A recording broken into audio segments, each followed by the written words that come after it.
All right, exam one. You'll see that I've posted your grades and you got your matrix and your comments. So I'm not going to go over all that in too much detail because you all have your own personalized comments of what you did great and what you might want to improve. You'll see overall the average was an 83. I've posted the graph. There are several A's, a lot of B's, and a fair amount of C's. And nobody flunked. Got a D. So what worked is people who had concrete ethnographic examples,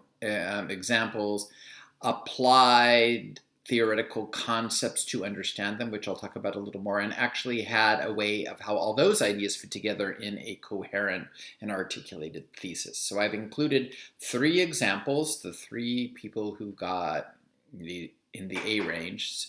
And you can see what I thought was really great work and something perhaps, not that you want to replicate exactly how they write or think, but just you get a general sense of the structure, why it is that those might have been really good.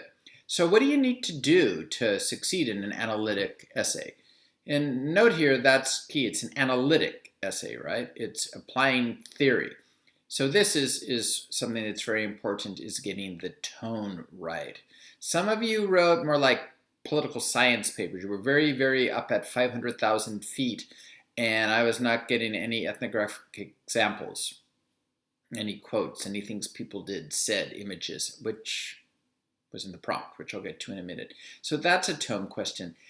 I'm all for passion, but it's also analytic that you got to kind of step back a little and not be too judgmental and too throwing daggers that the Tea Party is a bunch of stupid people. Nobody quite said that, but you almost did. And I want you to show me an argument.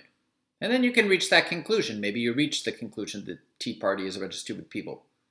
I don't think that's really a very good conclusion, not very insightful. But nonetheless, you could get there, but you got to take me there. So show, don't tell.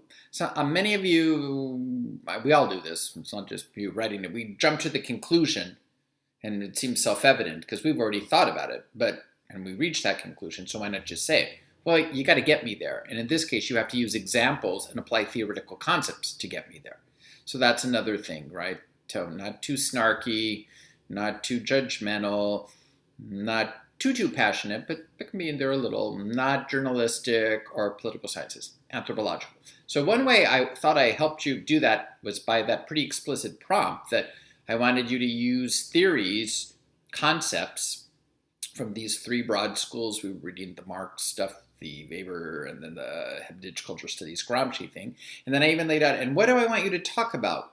You're looking at a movement, and I want you to look at what it tells us about working class and social change through examining, remember, the origins, the class composition of the movement, which all of them are somewhat heterogeneous, I would argue, the symbolic repertoire, and also their visions of economic justice. So you know sort of what you needed to talk about, or you should have, because it's in the prompt, and I had a whole video going over it again. I don't know what else to say, because not everybody did that, and so be it. Another thing to think about is applying theoretical concepts, not the conclusions.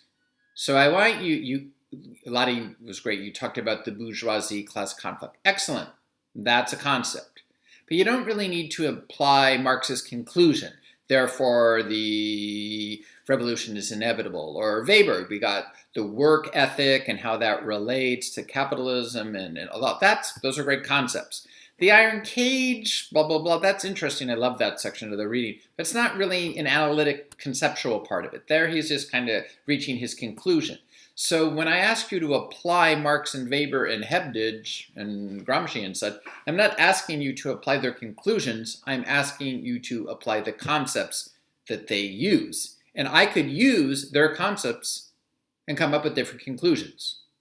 So that's where you have the flexibility to do what you want. So that's about analyzing. What are you using to analyze? You were using these theoretical concepts. And what are you analyzing? And here's, for some of you, where the other problem came in. You need concrete things. Some of you put in images. Awesome. Quotes, events, demonstration styles, things from the websites. Excellent. That's kind of the best we could get to ethnographic, right? Because you didn't have a chance to do field work and all that on it and collect data. But you have things that get at the cultural dimensions, This is a social theory class in anthropology, cultural social anthropology. So that's what I'm wanting. Some of you did some great high level, what is going on in Greece or what is going on in the US economy. And that's, a few sentences, at most a paragraph. The prompt said focus on the movement. That means the movement needs to appear in the first paragraph. There were various essays where you didn't get around to the movement until the beginning of the second page, the middle of the second page, occasionally almost the third page. Not a good idea. It's about a movement. You have to have the movement in the first paragraph. You have to have somewhat of the theoretical framework, your analytic framework, perhaps ideally even a thesis statement of how it all comes together, your unique take. Then you can go in maybe for a paragraph, half a paragraph about what's going on in the economic situation that led to the anti-austerity movement in Greece. But the focus was the anti-austerity movement in Greece and its origins, its symbolic repertoire, the composition of the movement, who's in it, empirically that you found by doing your research, so that, as well as what is the vision they're offering. Concretely, what do they say?